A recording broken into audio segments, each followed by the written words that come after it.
नमस्कार दोस्तों, मैं जी आर चौधरी। मेरी YouTube class only RPSC with Gurugram में आपका स्वागत है। दोस्तों, आज की इस वीडियो में हम पढ़ने वाले हैं राजनीतिक विज्ञान के कुछ महत्वपूर्ण प्रश्न। दोस्तों, ये वीडियो है वो RAS मेंस 2022 के लिए है। अब दोस्तों, प्रथम क्वेश्चन है, संसद की अवमानना का अर्थ क्या है। इससे पहले एक मोटिवेशन लाइन है, मेहनत के आगे किस्मत की इतनी औकात नहीं, वो आपके सपनों को पूरा न होने दे। तो दोस्तों, मेहनत करते रहिए, सफलता आपके कदमों को चूमेगी। अब दोस्तों, अवमानना का क्या अर्थ है, संसद की अवमानना क्या होती है। यानी यदि कोई अधिवेशन चल रहा हो संसद का, किसी भी सदन का, लोकसभा या राज्यसभा का हो सकता है, और उसकी समिति या सदस्यों या अधिकारियों के कार्यों में कोई भी विघ्न डालना यानी बाधा डालना या संसदीय नियमों का उल्लंघन करना संसद की अवमानना की श्रेणी में आता है। अगला है पंथ निरपेक्षता। अब दोस्तों, पंथ निरपेक्षता के बारे में आप क्या समझते हैं। 42वें संविधान संशोधन में 3 शब्द जोड़े गए थे, वो कौन कौन से हैं आप जरूर बताएं। एक तो पंथ निरपेक्षता, 2 शब्द और कौन कौन से हैं वे आप कमेंट बॉक्स में बताएं। 42वें संविधान संशोधन द्वारा सन 1976 में भारतीय संविधान की प्रस्तावना में इसे जोड़ा गया, यानी पंथ निरपेक्षता को जोड़ा गया। पंथ निरपेक्षता से आशय है, राज्य का अपना कोई राजकीय धर्म नहीं होगा, राज्य सभी धर्मों को सम्मान मानेगा, सम्मान संरक्षण प्रदान करेगा, सभी का क्या करेगा, सभी धर्मों का क्या करेगा, आदर करेगा और उन्हें सम्मान महत्व देगा। राज्य सभी धर्मों के विकास के लिए उचित अवसर उपलब्ध करवाएगा, साथ ही सभी धर्मों के प्रति तटस्थ रहेगा, यानी किसी भी धर्म का पक्ष नहीं लेगा, यानी पक्षपात की नीति नहीं करेगा।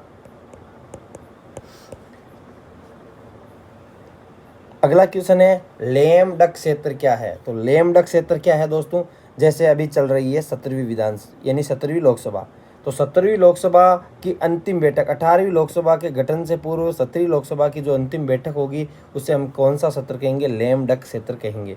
यानी नई लोकसभा के गठन से पूर्व वर्तमान लोकसभा का होने वाला अंतिम सत्र क्या कहलाता है, यानी 17वीं लोकसभा है, उसका अंतिम जो भी सत्र होगा वो कौन सा सत्र कहलाएगा, लेम डक सत्र कहलाएगा, यानी 18वीं विधानसभा से पहले।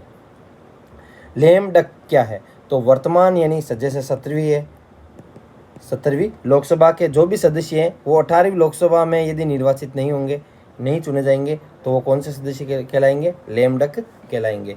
यानी वर्तमान लोकसभा के वे सदस्य जो नई लोकसभा हेतु निर्वाचित नहीं हो पाए, वो सदस्य क्या कहलाएंगे, लेम डक कहलाते हैं। तो आप समझ गए होंगे दोस्तों लेम डक क्षेत्र और लेम डक क्या है। अगला क्वेश्चन है, प्रतिषेध क्या है। तो प्रतिषेध क्या है, प्रतिषेध का अर्थ है रोकना। न्यायालय मौलिक अधिकारों की रक्षा हेतु 5 रिट जारी करता है, उसमें से एक है प्रतिषेध। क्या है, प्रतिषेध है।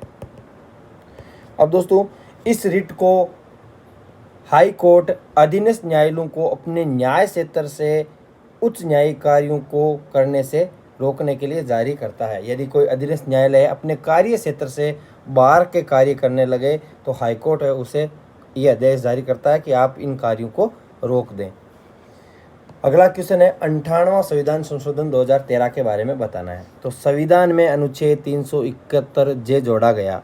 अब दोस्तों, 371 है वो कुछ राज्यों के विषयों में विशेष उपबंध के बारे में है, तो इसमें 371 जे जोड़ा गया और इसका मुख्य उद्देश्य था कि कर्नाटक के राज्यपाल को हैदराबाद और कर्नाटक के क्षेत्र के विकास हेतु कुछ कदम यानी विकास हेतु कदम उठाने के लिए सशक्त करना इसका मुख्य उद्देश्य था।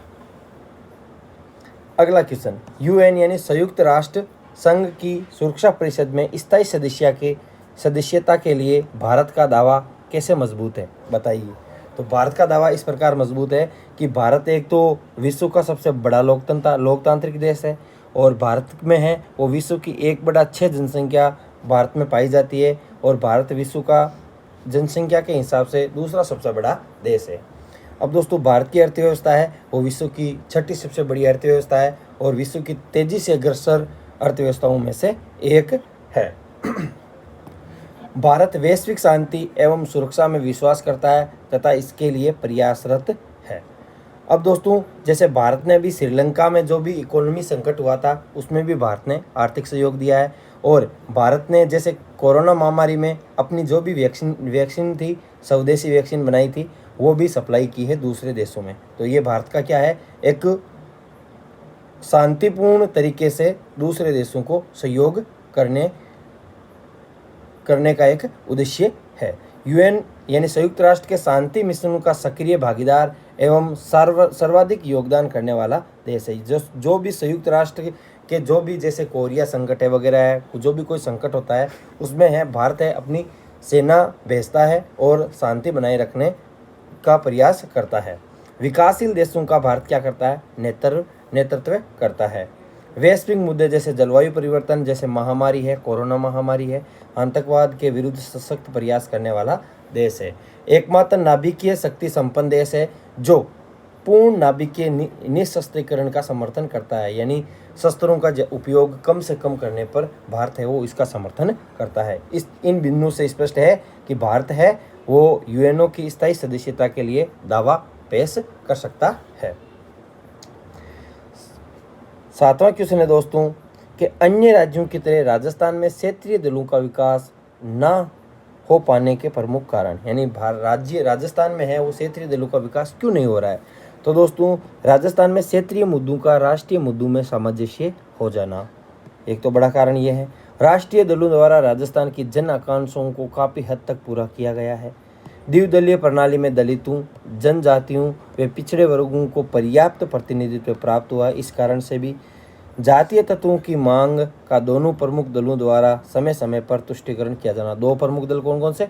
कांग्रेस और बीजेपी। क्षेत्रीय दल व नेताओं द्वारा सत्ता प्राप्ति के सहज मार्ग के रूप में दोनों दलों का सामंजस्य साध लिया जाता है।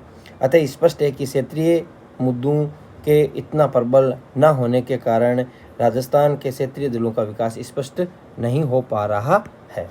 अब दोस्तों ये वीडियो आपको अच्छा लगा हो तो वीडियो को लाइक करें, अपने दोस्तों के साथ इस वीडियो को शेयर करें। Thanks for watching us.